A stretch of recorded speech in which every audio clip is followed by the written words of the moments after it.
day.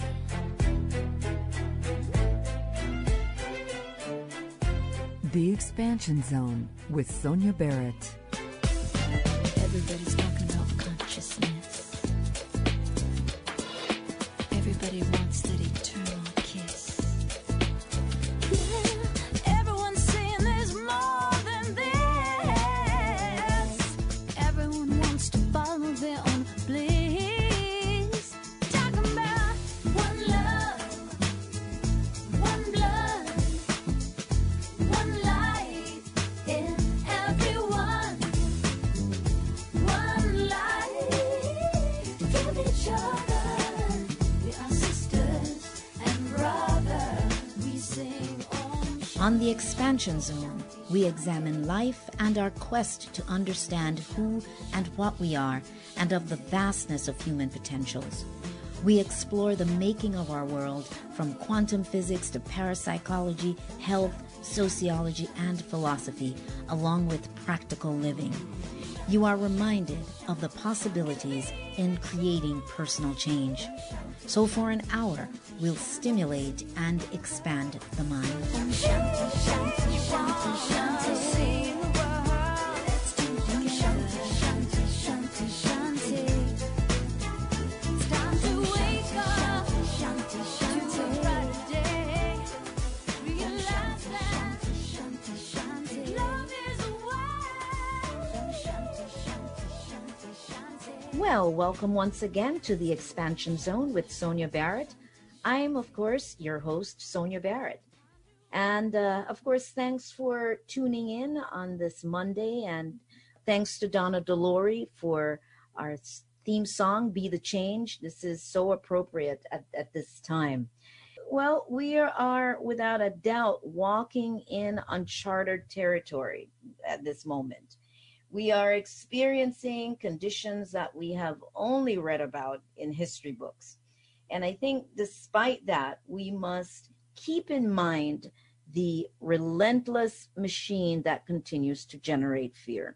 So center yourself, connect inward, do your own research, and don't get caught up in emotional triggers. So my Monday quote for today is this: be miserable or motivate yourself.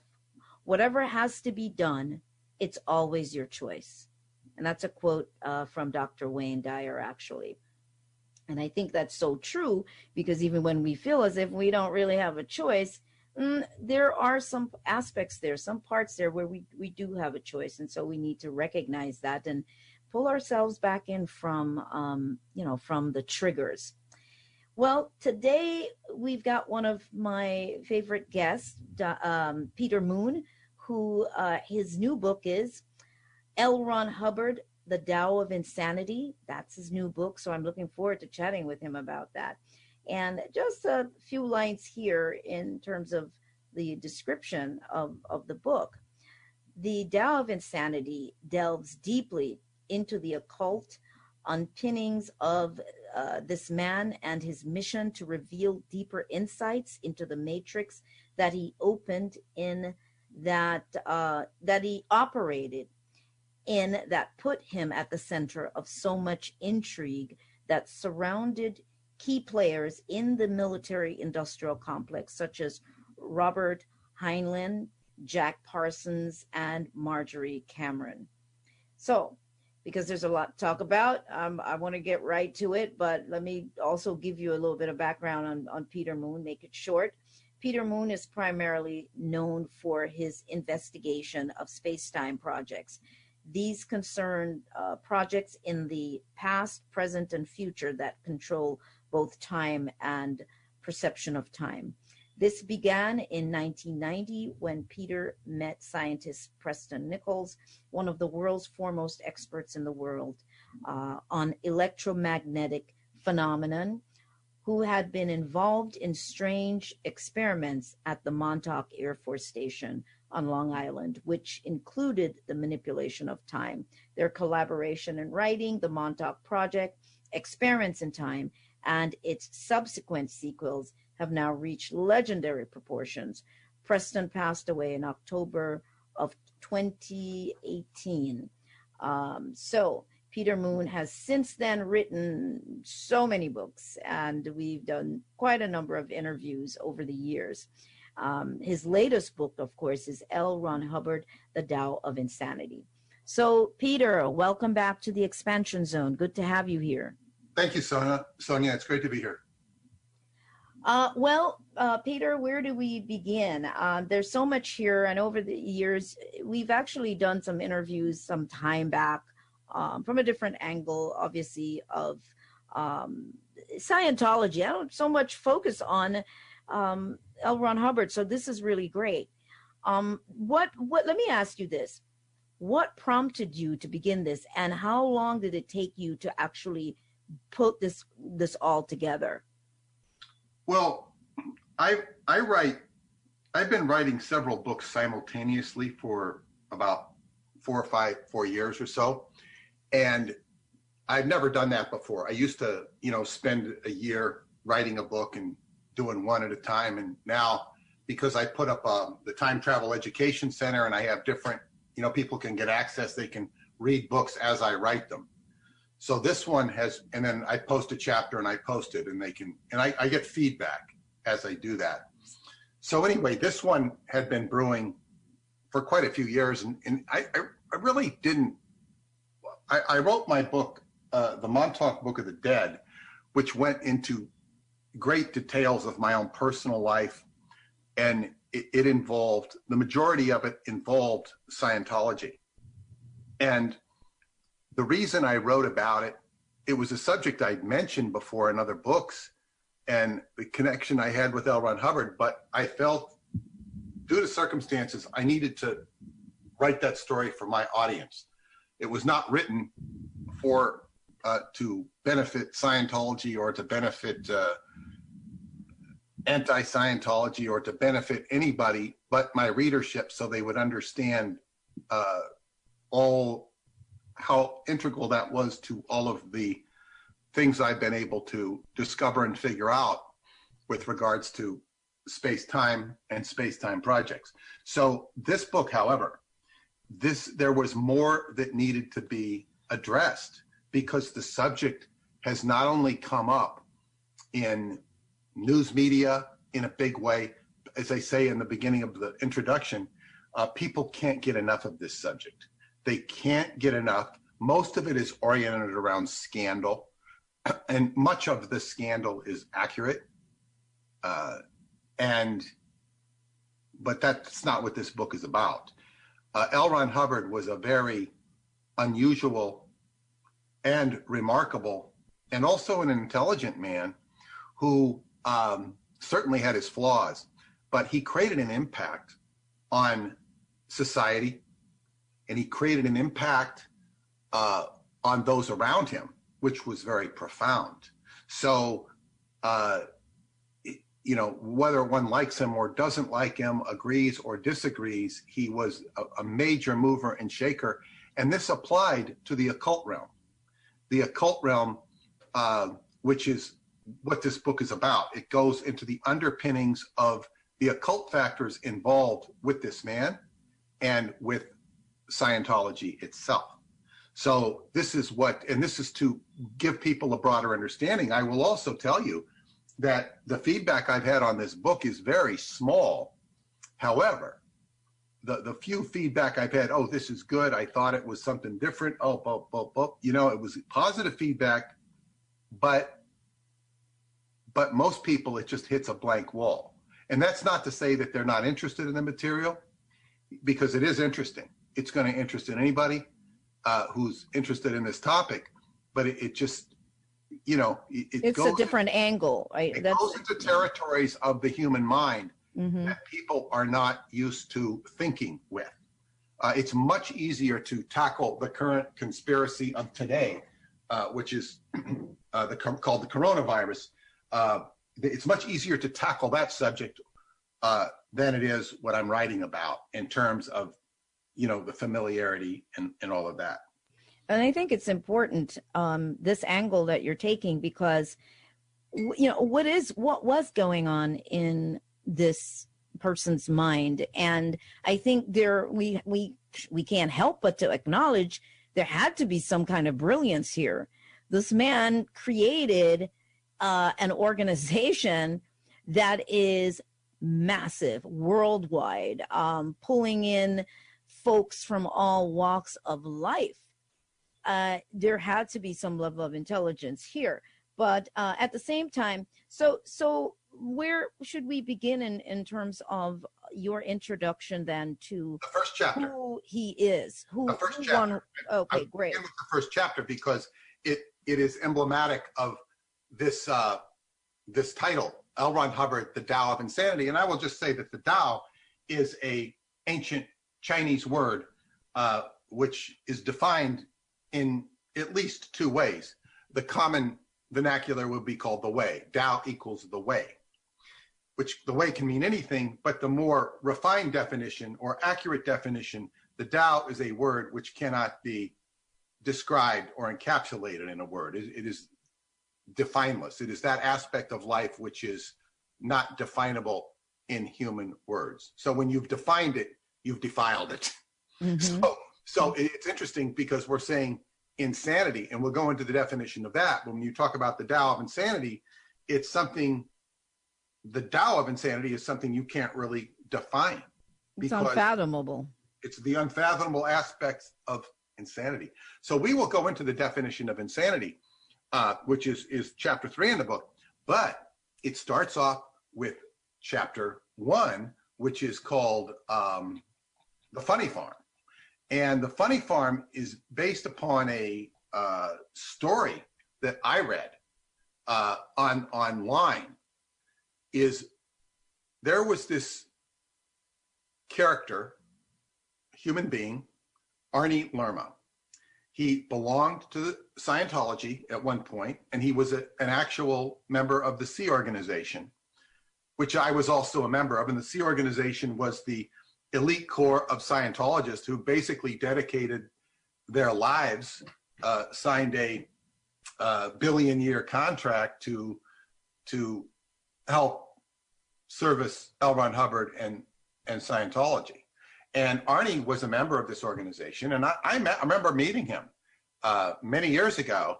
Very nice guy.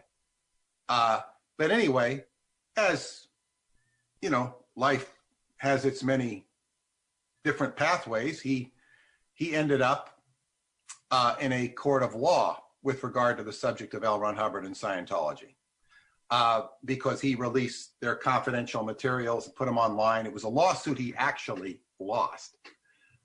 And he also developed a lot of animosity towards L. Ron Hubbard when he became involved with his daughter, Suzette. I don't go into that in the book. Suzette was the youngest daughter of L. Ron Hubbard, very nice, bubbly person. And this is not in the book, but I'll share this story. She used to authorize or verify the letters of L. Ron Hubbard that went out in his name to the public. And it was her job. So at that point in my job, I used to type some of those letters. So if I made a typo, Suzette would send it back and say, typo, fix. And so I'd have to retype the letter and, send it back.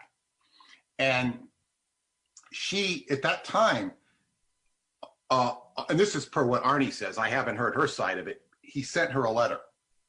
And not her a letter, he sent Hubbard a letter. And he had this attached to drawings of spaceships and whatnot, some far out stuff about spaceships. And she became personally interested in it.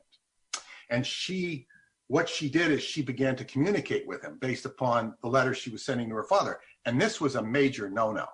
You did not violate L. Ron Hubbard's communication lines. You didn't put yourself on them. This is something that none of us would have ever done.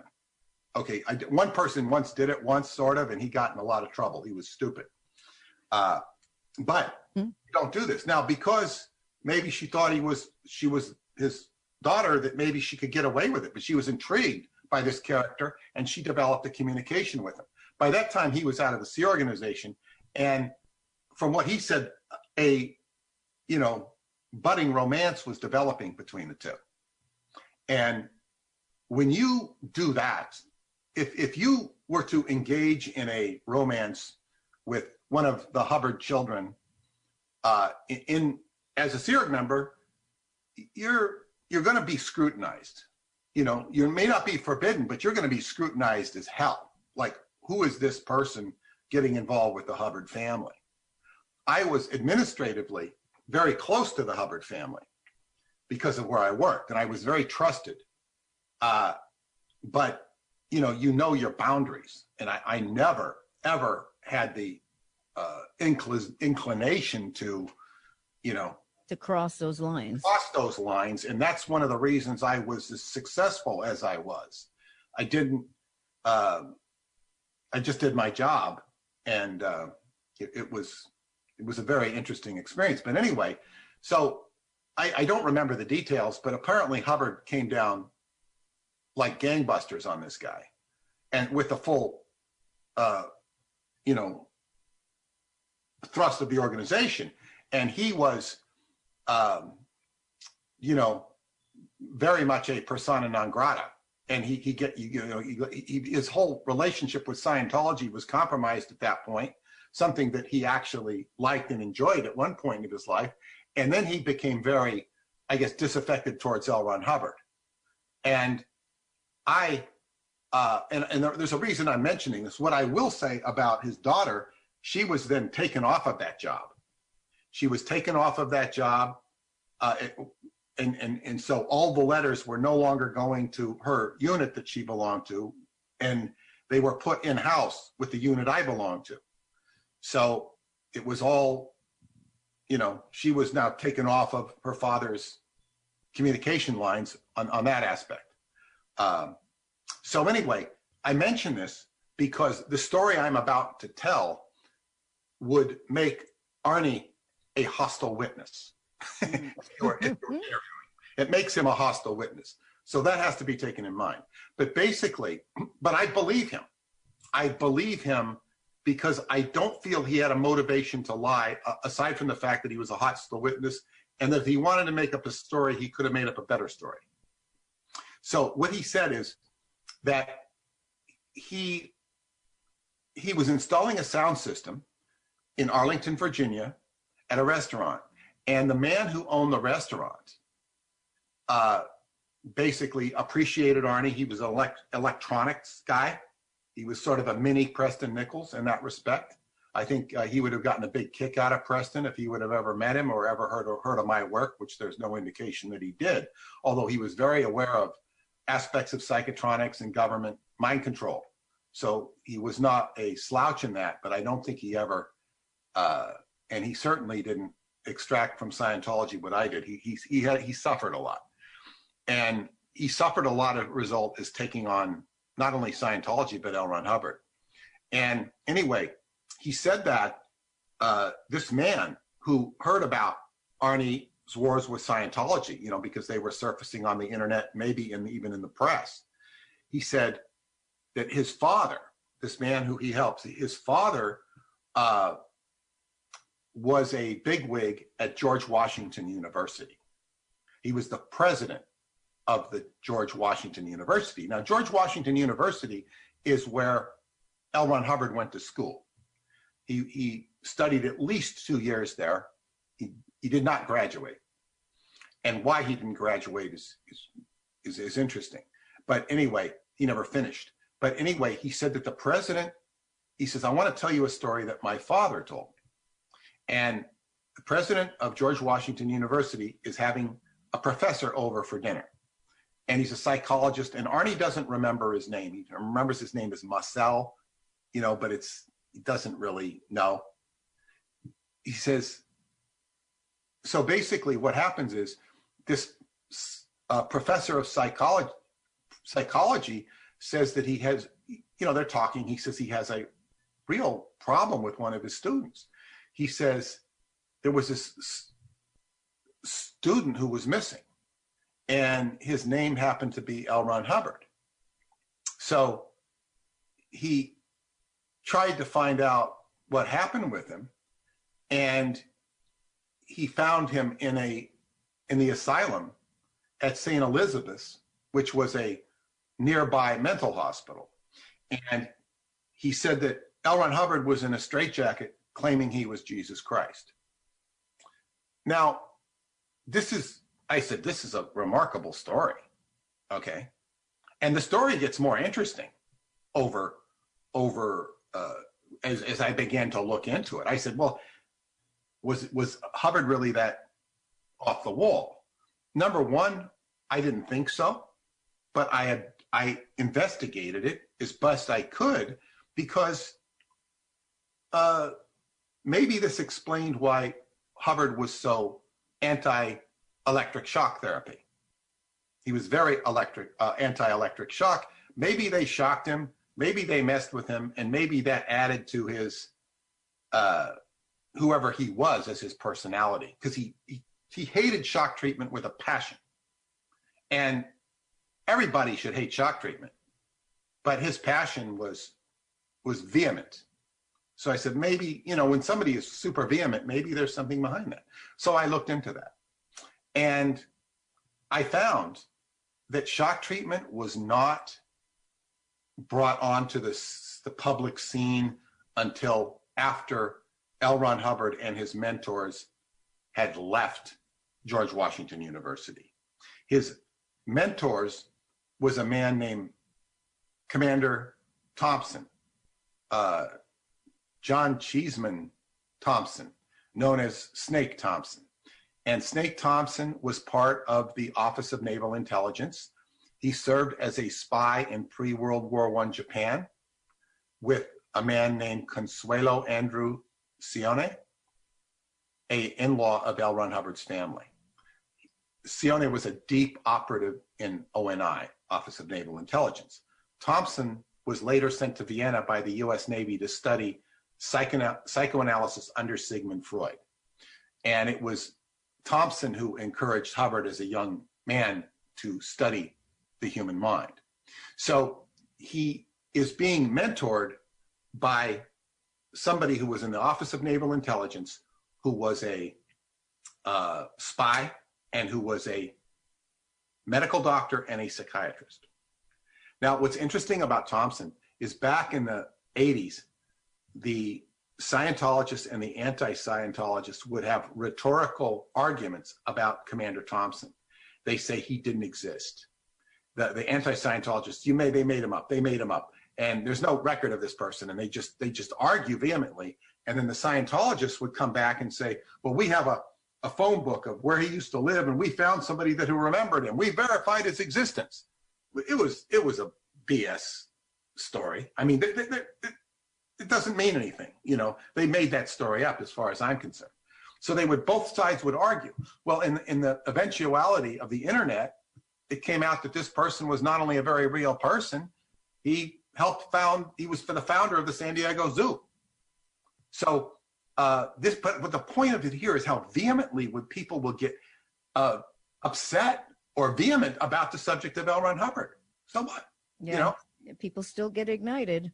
Yeah, we don't believe that there was any man named Commander Thompson. So they said everything he said was a lie. This has been declared.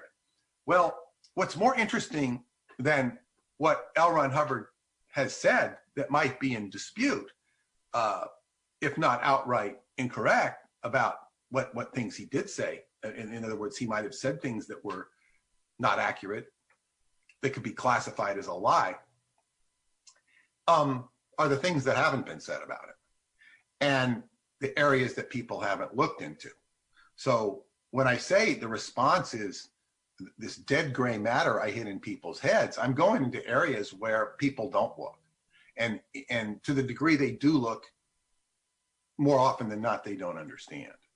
So as I say, this is an adventure into the occult. And right here, we're talking about the subject of insanity.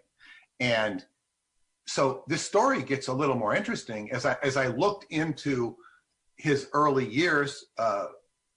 He worked at, he was doing work at St. Elizabeth's. He was very familiar with St. Elizabeth's. Now, St. Elizabeth's is a sanitarium in Washington, D.C. And so one of his mentors he cites is William Allenson White, a very notable psychiatrist who was the head of St. Elizabeth's. And I believe he was also a professor at George Washington University. So there was like a bridge between the two institutions. And so he's studying psychology in class, and he's learning, you know, kind of rote stuff from a professor. He's going to St. Elizabeth's, and he's dealing with real cases, and he's seeing insanity up front, and he's working with the Office of Naval Intelligence person who has all sorts of insights into the human mind. So he is given a firsthand, what he called education in Freudian analysis and in dealing with real patients. And there would also have been considerable people that suffered from post-traumatic stress syndrome there, although World War I was had been 10 years earlier by the time Hubbard was fooling around in this place. So in other words, he was getting a real hands-on education as opposed to a book education. And he was getting much more extensively an education by experience. So his whole life, he looked at degrees with contempt because they weren't real life. And now just real quickly. Now, was there any evidence of any truth to him being, you know, committed or being in that sanitarium? No, I could find nothing. This is a story by Arnie, but it's interesting. But as I continued to look into this, St. Elizabeth's, and I would also say that shock treatment did exist as early as World War I. The Army used it. So it was in use in the military, but it didn't come into civilian use or become advent till, you know, really 30s when it came online in the United States. But the history of St. Elizabeth's Hospital is very interesting because it was where they sent all of the soldiers for post-traumatic stress disorder. Okay, they used to call it shell shock. Wounded soldiers were sent there, but it went back to the Civil War. And during the Civil War, before the Civil War, this institution was not called St. Elizabeth's. It was called the Government Hospital for the Insane. And that's what its name was on the outside of it.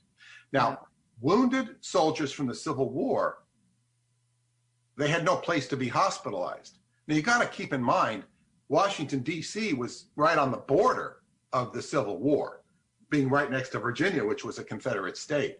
So, where would the closest place to take people recovering from the battlefield, especially in those fights they had in Manassas in Virginia, would be they took the hospital for the insane and they put these soldiers there because they needed to house them.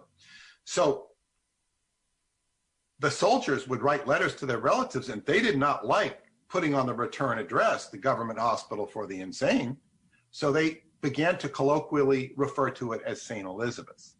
And it eventually the name actually became officially a change to St. Elizabeth's. But guess what happened? This eventually, as time would go on, it was destroyed.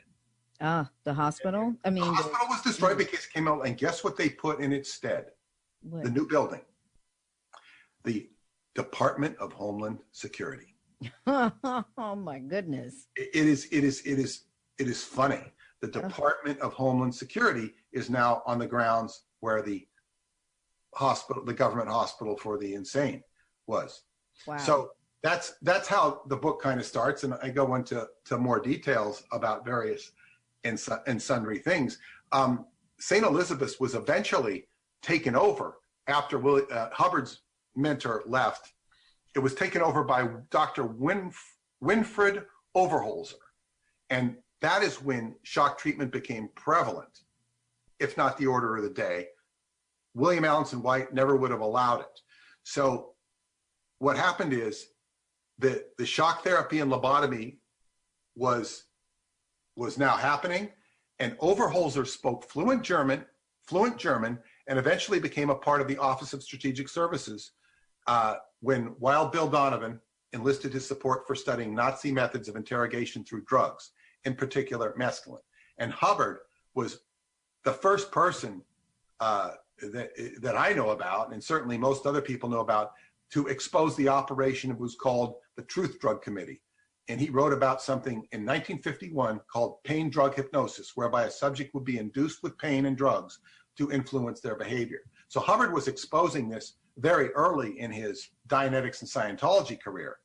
And Overholser was close colleagues with a guy named Dr. Webb Haymaker, who also spoke German and recruited for Project Paperclip. Together, they recruited a guy named Dr. Strughold, another Nazi scientist who was in charge of human experimentation at Dachau. So these people eventually went into the Air Force and NASA. And in the case of Strughold, he became known as the father of space medicine. So you had a very core Nazi involvement taking over about the time Hubbard left. And of course, Hubbard knew something about this. And he also was, there's a lot of things I think he could never say because of whatever, when you work at a certain level of intelligence that you're not allowed to say. So anyway, that's an overview of Hubbard and who he was. That's more of a clinical, psychiatric or psychological reference point. It Right. doesn't go into the intelligence aspect of who and what he was. I think what we want to do here too is I'm going to take a break in just a second, but everything you've said kind of leads up to and explains the museum. I think it's, what is it? The Museum of Psychiatry? of Death or something. Yeah, it's on Sunset in Hollywood. I've heard about it. Yeah, Yes.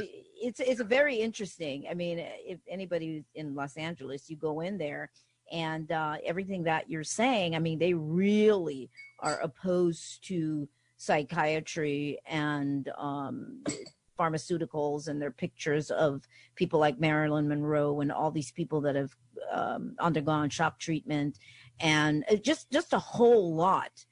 But it's very interesting. But you've laid the foundation for how that came about. Well, yes, and what's interesting is later in the story, when I'm writing it, later in the book, as I'm writing the book, and this goes because they say it took over a period of years, Arnie Lerma, the character who brought me this story about Hubbard and the straitjacket, ends up shooting his wife and shooting himself. Wow. And the whole point of that Bizarre. is not to make a comment on anything other than to say what I say in the book is when you talk about Scientology, insanity is never far away. And I don't mean that in a disparaging way, because when you were in Scientology, insanity was a word you heard frequently and often in the context of what you were doing and what the work that you were doing. So it's like, and I would say that no Scientologist or anti-Scientologist would disagree that these two words are sort of back to back, much like an angel and a demon is. Insanity is never far away. And this is a classic example of, when you shoot your wife and shoot yourself, you are, you're in the ballpark to be described as insane. And I don't think he was, and he certainly wasn't insane when I met him, in 1973, that many years ago. But All right, let's take our break right now, and when we come back, we're going to pick up on this because of the whole idea, I think, behind Scientology. This clears up a lot of things, the idea of getting clear and getting into the mind. All right, so stay tuned, and we will be right back after this very short break. Hi, this is Christine Blasdale, and I just want to thank you for supporting KPFK in our time of need. As you know, KPFK is a listener-sponsored station, which means we don't take money from corporations.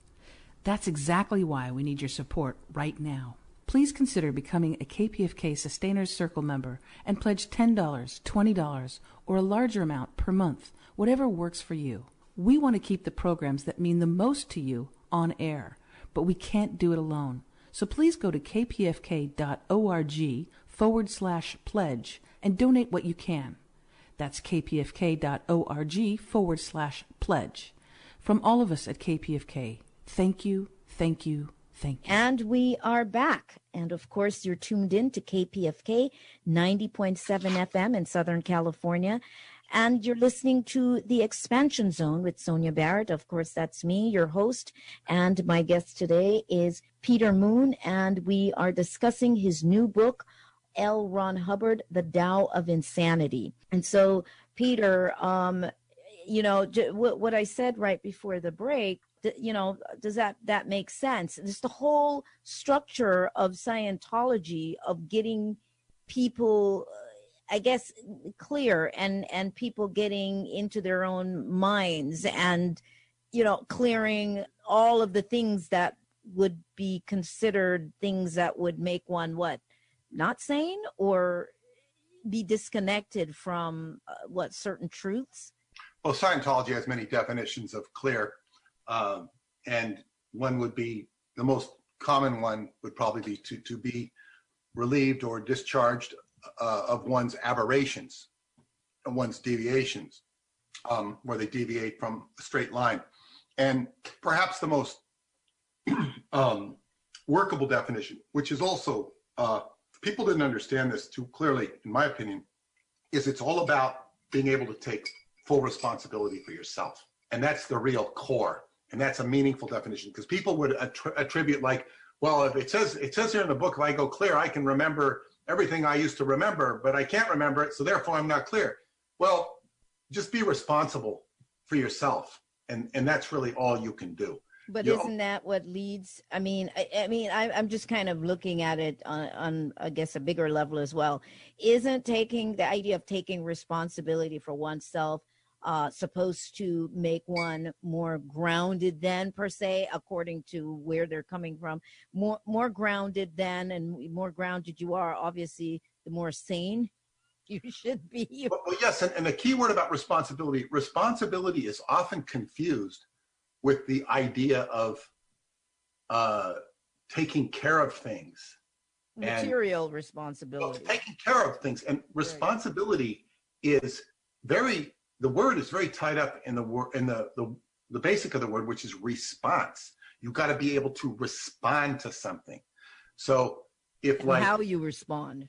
Well, yeah, it's responding to it. Like, you might respond with shock, you might respond with pain or with a grimace. But, when you get responsible, like some things you're just not going to entertain in your life. But there are some things like, if somebody needs something, it often requires very little effort to give them a reference, point them in a direction, or to do something, or to take something that comes into your life or on your plate or on your desk and say, oh, I will do this, instead of just, wrapping it up and throwing it into a corner. And that's what people do with their lives. One of the main things that this happen is in the world of medicine, where people will listen to the doctor like a robot.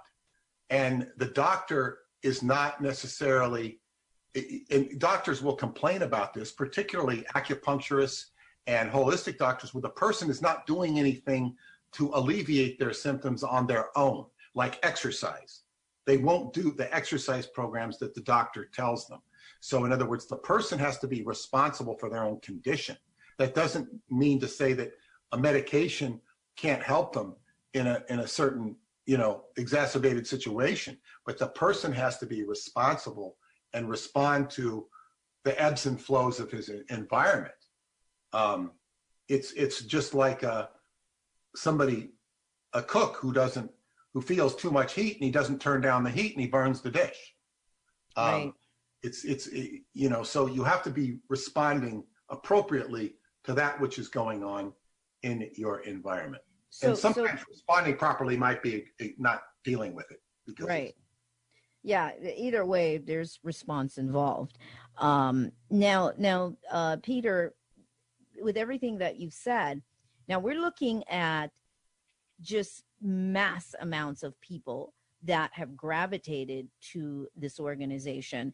Would you say that what you've described right here about the aspect of taking responsibility and as being the foundation of this, is that what's drawing people? I mean, people are in search of, they are in need of, they, whatever, balance, centeredness, they've depression, they're dealing with so many things. Is this the draw? What is the draw? I will tell you, it's very simple. People are drawn to Scientology because what Hubbard has done is laid out a map. He's laid out a map of what he called terra incognita, meaning unknown land, unknown territory. And this is what interested me in Scientology in the first place, was reading the book on Dianetics, and I wanted to go into those portions of my mind that were unknown to me. And certainly I was able to do that, and it delivered big time for me. And I was totally happy. I'm still happy to this day with what I learned about what was going on in my own mind. But so he lays out a map. Now there is a whole occult basis on which this map is laid out. And people do not understand that. He had a gradation and awareness chart. So you would go up level by level by level, and you would be crossing the bridge, is what he called it, the bridge to total freedom. Now, all of this concept was based upon, and he says this himself, was based upon an old occult concept that Aleister Crowley gave us, which was crossing the abyss. Crossing the abyss. Now, they defined, Hubbard's bridge was defined a little differently. Hubbard said it's crossing the abyss, but he says it's taking mankind to a better state. That was the theory of it. Crowley's is different.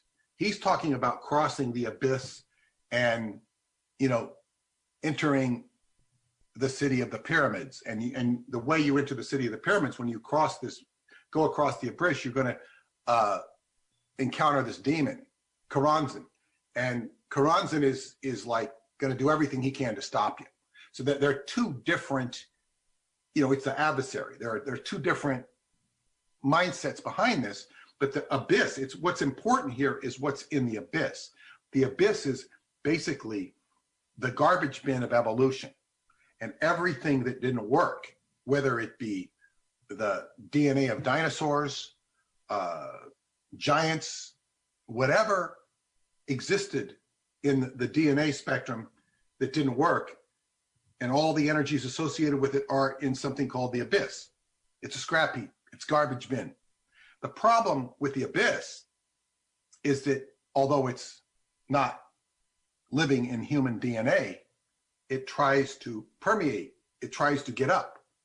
It tries to, like all this stuff coming on with the coronavirus can be attributed to the abyss. It's coming out, and it's a virus that's trying to infect humanity and find it. It's not something that normal life wants. Life is constantly struggling a bit against viral elements, and I say that in the broadest sense of the words. So, this is a whole idea to overcome all of this stuff, and of course, when trying to if you want to study Aleister Crowley, you'll find that he was very had a lot of wild and crazy people around him, and he might have been the wildest and craziest. I once asked one of his people who was in his organization, who was very well studied. I said, did Crowley ever cross the abyss or claim to have crossed the abyss? And his opinion was that it was like only really when he was in a drug-induced state did he cross it. But then he could see very clear while he was there. And that's not to say some of it didn't rub off, but I think more often than not, he would have found himself on the other side. But he had a very broad and very strange knowledge of things. So I think that Hubbard was somebody who did, in his own mind anyway, cross the abyss. And the problem with crossing the abyss is you can get pulled down into it in varying degrees.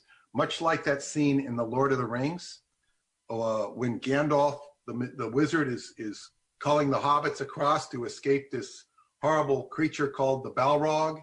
Right. And he does it. He builds this bridge, and he says, well, he says, the words, thou shalt not pass. And so he saves all the hobbits, and everybody's safe. And then the tail of this monster comes up and grabs Gandalf just when he thinks everybody's safe and drags him down. And that's very representative of the abyss. So even though he's the great magician who made it happen, he's pulled down into the abyss, and boy, is he goes through a whole process of transformation. But then that pulling down, is that what tainted this very structure that he put together? Because it has, as you said, on the one side, okay, this is what it was originally designed to do, but then it has this dark side. I mean, is that where this dark side seemed to have come about? Because it came about before he died, and that dark side is considered to be still there. Well, yes, and this Hubbard had a great affection and affiliation with Aleister Crowley. And as I get deeper into the book, towards the end of the book, I reveal, because I don't know if you know of him, a character, very interesting character, Douglas Dietrich. I know the name. Yeah, he was assigned to burn documents. He was a Defense Department research librarian who was trained and an expert in document destruction, which basically means that he burned the incinerator at the Defense Department library at the Presidio. He would burn documents that the government wanted burned, going back to the Spanish-American War. Being the Presidio was where they had all the information. It was the Pentagon of the West Coast. So basically, he burned all the documents about Roswell, and he also burned documents about L. Ron Hubbard and the Church of Scientology. So this prompted me to call him many years ago. We're working on a book together right now, not about L. Ron Hubbard. It's about World War II and Roswell and the documents that were destroyed. But he said that the L. Ron Hubbard's records were altered and destroyed, or they were what do you call it, sheep dipped. And he was not the first one to say this. He didn't. It was Fletcher Prouty. Fletcher Prouty's claims. He was hired by the Church of Scientology to investigate L. Ron Hubbard's naval role in naval intelligence. Now, everybody knows Hubbard was in naval intelligence. That's not disputed. It's the degree to which he was involved in naval intelligence. And so Prouty was mysteriously unhired by the church because perhaps he was digging up stuff that was not in their favor. And however, he did say in no uncertain terms that he believed Hubbard was involved in intelligence at the deepest levels, working for a man named Vincent Astor, who controlled what was called the Room in New York City. That was a hotspot.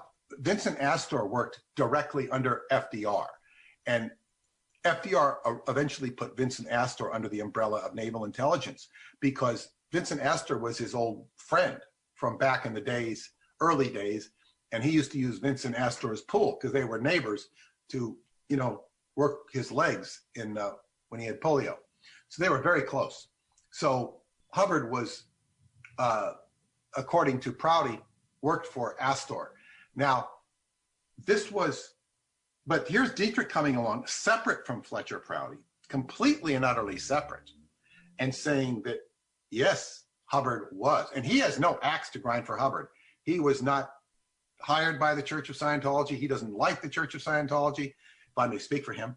And he, was not a fan of L. Ron Hubbard by any, he described him as a James Bond villain who had his own ship. He had his own Navy. So, and he's saying, that his records were very much altered. So, so that's very curious as to what was it that was so significant about this history, his past. What he says is, to get back to the occult, he says that Hubbard answered directly to Aleister Crowley, who had his own fingers in intelligence, in British intelligence, and Hubbard was essentially working for Great Britain in that respect. according to, what the best of his knowledge. Now we can go. I'm going to fast forward to a part in the book which talks about a character, and this is a character a letter I picked up from a website of a man named Jerry Armstrong, Jerry with a G, Gerry, somebody that I knew on L. Ron Hubbard's ship, the Apollo. Jerry is a very controversial character in the history of Scientology because he's the one that ended up with so many of Hubbard's personal records. He was on an assignment to write his biography. He was working with a man named Omar Garrison, who was a hired biographer, a famous investigative journalist. And he basically was pressed very hard and punitively treated by, people that are still in the church today. He was treated unfairly, in my opinion, and he ran with the records for his own safety. And he basically worked with, these records were published, and they're part of discreditory books about Hubbard. But basically, what I picked out is not discreditory towards Hubbard necessarily. It's a letter that I got that Jerry had posted on his website that Hubbard, he got a letter from Ian McBean. And Ian McBean was a very highly placed intelligence agent for the British in Peking when Hubbard was there. And he writes a letter to Hubbard. I'm trying to find the letter in my copy of the book. But in any case, he writes this letter, which basically alludes. So you've included it in the book then? Yes, and it includes. Okay. It basically says that. I see what's happening. I'm way off. Oh, you're looking at the digital copy. Yeah. I'm looking at the digital copy, right. But I'm way scrolling in the wrong direction. Yeah, and what this we're narrowing on time, just so you know. I know we are. Yeah, I want you to hit on. It basically verifies that Hubbard was in a very peculiar position, and furthermore that it was also indicated in Hubbard's records that he served in the Montana National Guard and the U.S. Marine Corps Reserve. And Douglas said it's very odd for somebody to be in two services. That does not happen. You don't be in the Army, the National Guard, and then the U.S. Marine Corps Reserve. And then he ends up in the Navy. In other words, this is when he was early. It did indicate that he did have a deep intelligence background.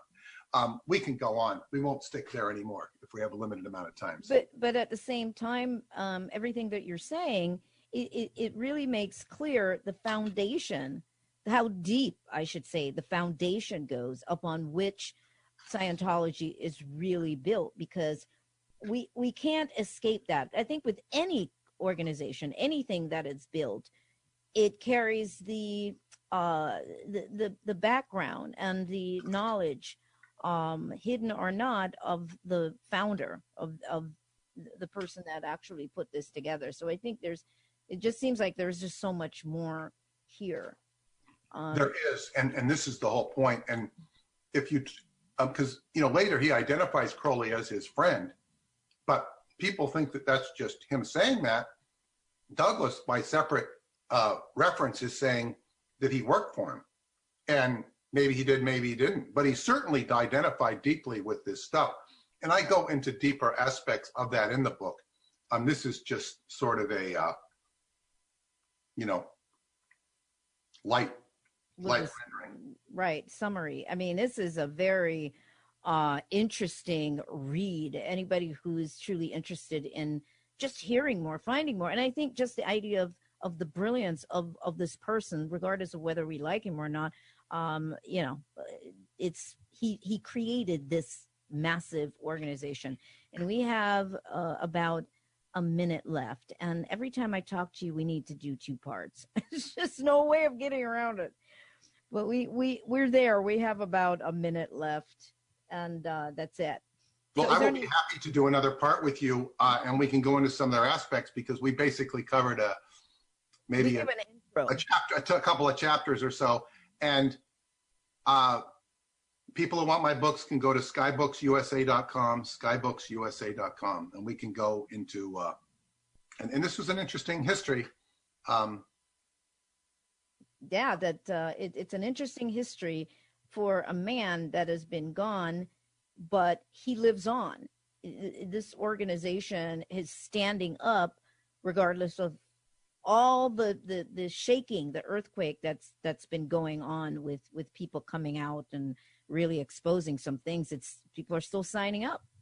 So, all right, we're going to work at doing a part 2. And I just want to thank you so much, Peter Moon, for being on the show. It's always such an incredible pleasure. And thanks so much for all that you do with research and all of that. So thank you. Thank you, Sonia. All right. And thanks to our listening audience. Hope you enjoyed the show today. And to our engineer, thank you, D'Angelo Jones. As always, make sure that you visit theexpansionzone.com if you would like to listen to the archive, listen to this show again, and all previous shows that we have there. Visit my website to find out more about me, therealsoniabarrett.com. And I like to remind you to live life to its fullest and question everything. Until next time, see you then.